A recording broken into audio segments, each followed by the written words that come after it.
now this has to be one of the worst video for go on internet about Ebuka Obi now. Ebuka Mbakadi has to be the worst. And wait for all this while I should have met you no this video has to be the worst ever. So now, as a Christian, as an adoration member, if Rosie you have fallen relationship with it to fight Ebuka Obi obule EZENWANYI. EZENWANYI kunu team up with kunu we no say Ebuka Obi. I thought na this okwu brothers na Christianity na eme Christian. All the form of keta onye Igbo na anu oge. Poto ije poto onye Yoruba ko settle unu. You started the video by saying EZENWANYI akwukwala mgbe oji ebuli Christian mecho oboro Christian. No matter what you are, no matter where you belong to, EZENWANYI shouldn't be a reference point to anything. EZENWANYI shouldn't be a reference to anything. Matthias, everybody. Do you know why? Makoko eligi today feel any hone okwu bezioku. Come back and we problem with the DBH. Kifu true call EZENWANYI. You have a common enemy with somebody.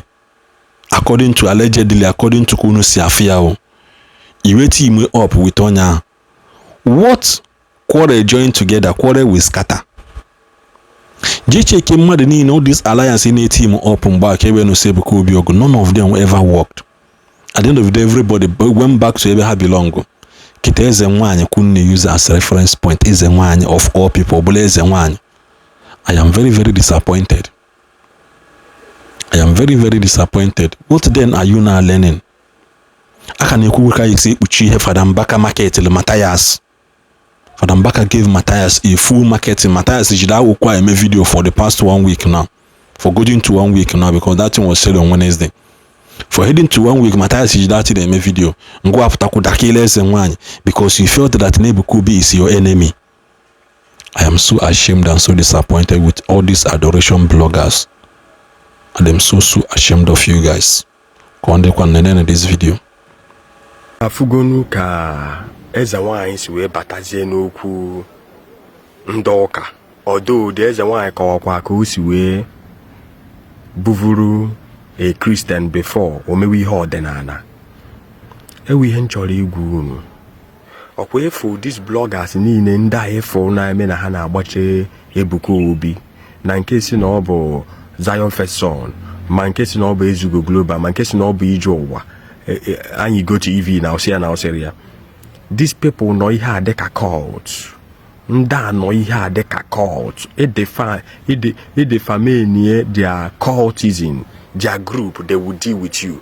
HMI hen na gwage governor Ezioku J Park. Nda agago in the midst of this process. Wherefore na this thing will bring their doom. They now disassociated themselves. They are being well trained with lies. Mobuma TV. Obone na ha si ezibuta akpụkpọ asị. Agbụgba asị kalaka. Ema no una group ahụ. And nda obi fo ha azụ. Obi fo ha azụ. Hapụkwa ihe a na-apụta na-emerụ gị. They will use the word enviness, jealousiness. And now just a bigger enviness and jealousiness we better na say. Now unge prove ye merunje sigin and down one asiase. Then here's a why in nobody distracted Ebuka Obi obia. My signa police na talk so chotariana hotel no information. Nobody me or sigin AK flyers. Neke flyers na puna a program ya jose we were anybody made anything. Let me tell you, these people had been trending with lies right from the beginning. During the days of Ogechi Okekenjaka, she came with this pattern. Now, Fadambaka hired some native doctors, 4 to 6 native doctors, ga plant their charms against Ebuka Obi. That no evidence here, nenye hana order to release it. Who is that person genye your order? Nenye hana order, nenye your order to release the database that she's going to split it there on her platform. Eventually, and during the days, Ebuka Obi biara Enugu oga na nke fada oku na ere. I distracted here, stop here. Brokwa na anụrụ na ọ na-abịa na aga na nke fada oku na ere ọkwa efu Enugu ahụ. Ebuka Obi JC na-achị Lagos no na Zion Ministry ya wee na-ekwu that he has been avoiding Enugu, that he's no longer going to avoid Enugu. Ne pattern this guy is shiri tenoko, bulumiri bajuo ya, si unu no sierunri. Mani me Peter I feel that no see anything. Ebuko be the knocker, a movie actor. Expect anything at any point in time. Anything can come up. And the equal asina barrier that you should accord and address him with some respect. Ugu bokwankwaye. Ogetin Jaka put too many things, put too many blunters and no against Reverend Fadeji Kembaka. She said too many things. Odeka na yoga apologize. Today Ogetin Jaka is nowhere to be found. Go to her page. You can never see her or comment in Ubedi, or interfere in Ube. If that lady comes out to open her Bukakavati, or on that goal, and her experience working for Zion, working for Ebuko Obi, let me tell you, Gawanaka. Ne, we want voice note to release in this platform one certain time. Ebe one blogger ana onyame no na ekuoku how he was being paid by Zion to be fighting Reverend Fadeji Kembaka, that he was being paid 500,000 to be fighting. No good in a since on internet no written be here ne go written go bu ga de no okporo Zion ebuko bi situ Zion we kwuo ya onye ami si na ogbasa akwa na ọrụ eziri ya na ọrụcha ya ka ọ marụ na ọrụcha nke ahụ enyeri ya na ga-enye ya ọzọ. Na ewu ihe nchọrọ igwu unu ọ bụ unu ngere ihe eze nwaanyị ahụ na-ekwu unu afụ that na eze nwaanyị sit go down study Ebuko Obi ọfụma spirituality wekwa ebe o jedebe if at all that he is spiritual ọkwa ebe ịmara ka ịmadebe ebe ijedebe go ka ijedebe gold. Are they follow spirituality by skit or by filmmaking or by acting or by arranging work? Now you are framing Onyesinon Naguku up, somebody you tapped from his grace. Number one, they are not denying that Ebuko Obi was never a zonal coordinator, Lagos branch Adoration Ministry. Like I told you all, that's not people that matters. Now that journey, Ndima one-on-one will come up na this platform. I will make a video of them. They will tell you from what year to what year. And the Boma Ebane meche the program, Boma Street, Boma address, Boma Fanda Ageti, my phone number and them. You people can call them by yourselves to find out was Ebuko Obi former zonal coordinator Adoration Ministry Lagos branch. He started that ministry today, that is Zion Ministry, as Adoration Ministry Lagos branch, also now one of the zonal coordinator. Now look at what they are doing. Look at the pattern. Onya sizineba tapo na chozi ko mechie ebo se tapo. Ina aju wegi. What is he trying to gain? EZENWANYI pota woku crowd. Ebuko Obi said that this type of crowd Obiana Stadium has never been recorded in the history of any crusade in Enugu. EZENWANYI we si no sibu we asiyara ko wono. Oge Kumuyibia crusade in Enugu with such recorded of crowd. Oge Ajiboye Bia crusade in Enugu with such record of crowd. Oge Davido Obia Nenugu with such record of crowd. Oge Kolabo Yime Bien and Enugu with such record of crowd. And now I want to say this publicly.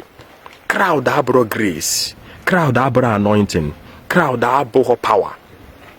You can have all those crowd and have people around you because of getting na hachore biafo na we go ihe ji maruge iji ego chase cloud amanka aha ama okwunu fo ya na anya unu ka esi wee gba 100 million naira dọwasị ya na akpa si na ego aba ego a ga-ekere kpọọ some people as na aga ekeri afa.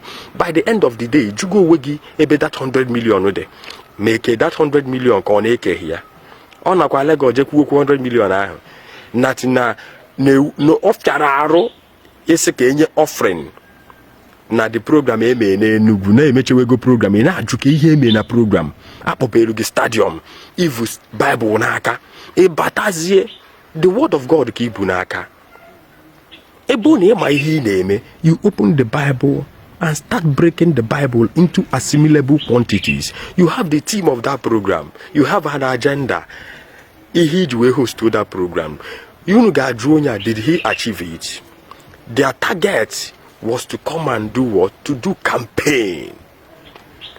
Ka matakwa, ka Tinubu matakwa no nya na yawa we crowd. And it was some people zero like I list told you people. ADC gonna roro. Now he's standing and he's putting up a challenge. Ka mata no we crowd. Ne ukwe bona cover so that umego omokrikiri ya na-eke ka ọ bakwuso baba ndị ya na-arụ. Now, kedu ihe ndị bloggers are? This team of bloggers, have you asked yourself what is Ebuka Obi doing with them? Mobo na aka ya dị ọcha. Why is he paying bloggers to fight for him? Why is he paying bloggers to frame Reverend Fada Ejike Mbaka up? Why is he giving bloggers money? What does he want to achieve? Kedu ihe ọ chọrọ ime achieve? Think deeply. Oge chinjaka bana nnukwu nsogbu for bullying people. This the same Ebuka Obi went and bought a son until he put that lady from that problem. That lady came back to Nigeria because of Udi Madundabo. Not our name. Today, where is Accusations? Una kananu Accusations. Have you people asked yourself why Accusations has been silent?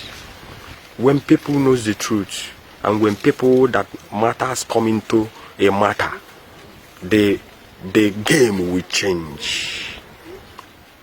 Ihe niile for Fada Mbaka nọ na altar ya kwuo na the program on Wednesday but practical truth.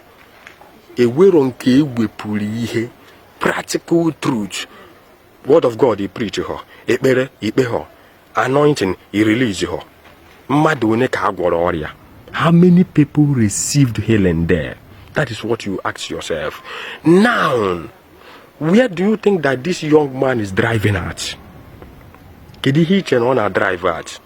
Why is he insisting that let him just assume that Governor Mba was not the one that gave the order for stadium to be locked? Why is he pointing a negative hand over who he claims to be his spiritual father? What do he want to achieve? Why has Ebuka Obi decided to be this vulgar and being too voyeuristic over his own mentor, a man that showered him with love, grace? Ebe ma chọrọ ịkpatụ aka mana ebe ọ bụ na ọ dị ụta aka mberi ya na-echafụ. John Ebuka Obi anu oge o bidoro ọnụ Zion ministry ya. Kedu ndị o ji bidoro ọnụ ya? O bido jiwe technical team Reverend Fada Ejike Mbaka. Ogwakwa Fada Mbaka o. Ndị engineer, sound engineer ya, o make use of them. Iye installation niile me na Zion ministry Lagos. But sound engineer and adoration be iye gara ebe ha ga made installation.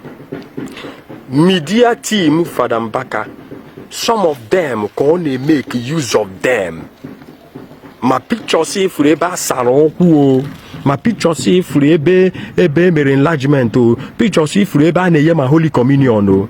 Some of the media team Reverend Fada Ejike Mbaka, Ebuka Obi si na azu na-eme invite, giving them money, taking what belongs to Fada Mbaka to grow himself. Now I want to tell you this. I will stop here. I don't want to go more deep because we benga batwaka mere numerane. Obuna saying the truth is disrespecting Ebuka Obi. I will not stop saying it. I will keep on disrespecting him. Kedu this is why engage barrier. Bob na got to this length. Kedu the need of the association of bloggers? Kedu the need of having WhatsApp group? Don't go into that their WhatsApp group. You will hear what you don't supposed to hear. n'ịba na that WhatsApp group ha